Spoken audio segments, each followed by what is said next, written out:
Welcome back. I'm Dr. Cheek. I'm a licensed clinical psychologist, and today we're going to talk a little bit about how we create or how we form what we can consider sometimes problematic bonds with individuals we have relationships with. And this could be any type of relationship. This can be a friendship, this can be a romantic relationship, family, work relationship, any type of relationship. We sometimes have the ability to create some problematic bonds. And I wonder for you, do you sometimes think about or wonder, why do you sometimes feel so drawn or this overwhelming desire to maintain a connection to someone who is abusive or manipulative or deceitful or hurtful in some way or harmful in some way? Or you sometimes want to maintain or yearn to maintain a relationship with somebody who is not actively participating in the relationship with you or is showing little to no interest in that relationship or partnering with you in that relationship. And if that sometimes come up for you,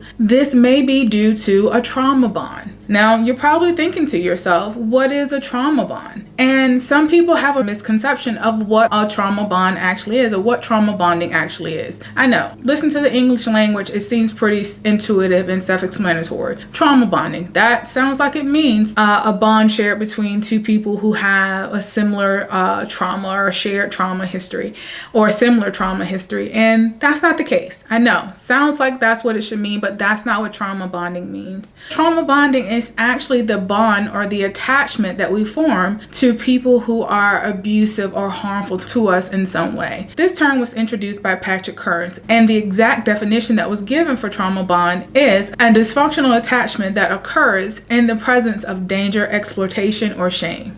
So basically how this definition is defining it is how I said it earlier. So this is the attachment or the connection or the compassion or the loyalty that we feel towards someone who's being abusive or hurtful or harmful to us in some way. And you may also ask yourself, well, isn't that the same as Stockholm Syndrome? Yes and no. Yes, in that Stockholm Syndrome is the idea that we form a bond or a connection with someone who is holding us captive. So in some way, they are being abusive or harmful to us and hurtful to us. The difference between trauma bonding and Stockholm Syndrome is that Stockholm Syndrome is not a voluntary relationship with someone. This is someone who's been held captive, who have been taken without their permission, who is being held without their permission, and they create a bond with their captors as a way of maybe mentally surviving the situation, or even physically surviving the situation. But trauma bonding, on the other hand, is when we form connections with someone who we have chosen to have a relationship with. This is someone who we actively decided that we want to be in a relationship with. And most of the time, a trauma bond is created over time. It's not something that happens like Stockholm Syndrome. It's not something that you are immediately aware is happening, because those abusive behaviors typically don't show up as soon as the relationship is formed. Those problematic behaviors tend to come as the relationship progresses. And you may also ask yourself, well, if two people having a similar trauma history is not trauma bonding, what is it?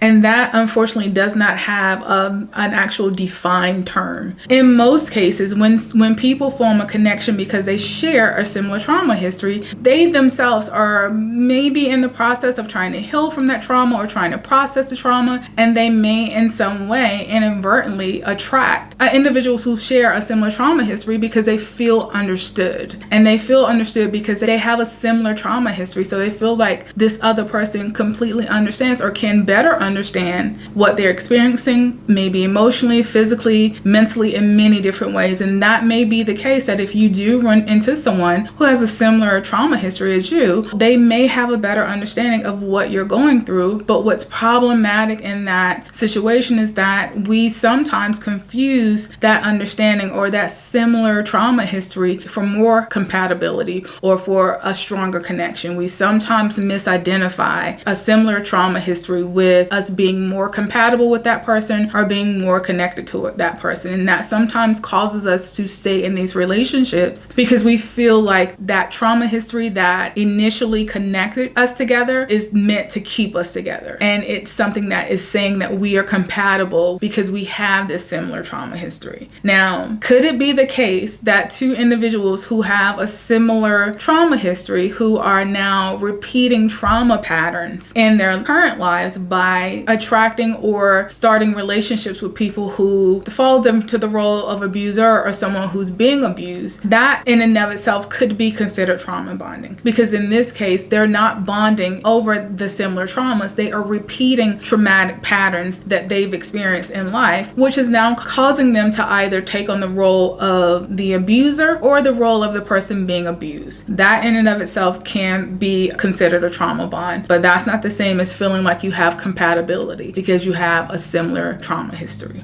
Now, you may also wonder, why does trauma bonding or having a traumatic bond with someone feel so strong? Typically, that connection feels so strong because the abuse is normally intermittent. The abuse itself is not as frequent. And when I say abuse, I mean abuse that could be emotional, mental, physical, or psychological abuse. And what you tend to see in this relationship is like intermittent. And when I say intermittent, it's like you don't know when the abuse is going to happen. So it feels like you're always walking on eggshells, or you feel like you have some ability to prevent it from happening because there is no pattern in which it does happen. So it's intermittent, and because it's intermittent, interspersed in those times where there is an abuse is someone who's able to be compassionate, is someone who's able to be thoughtful, is someone who's able to be caring and show love towards you. And even in those times where they aren't being abusive or they aren't being loving, it's okay. The relationship is simply okay. There is no good time, there is no bad time. And sometimes those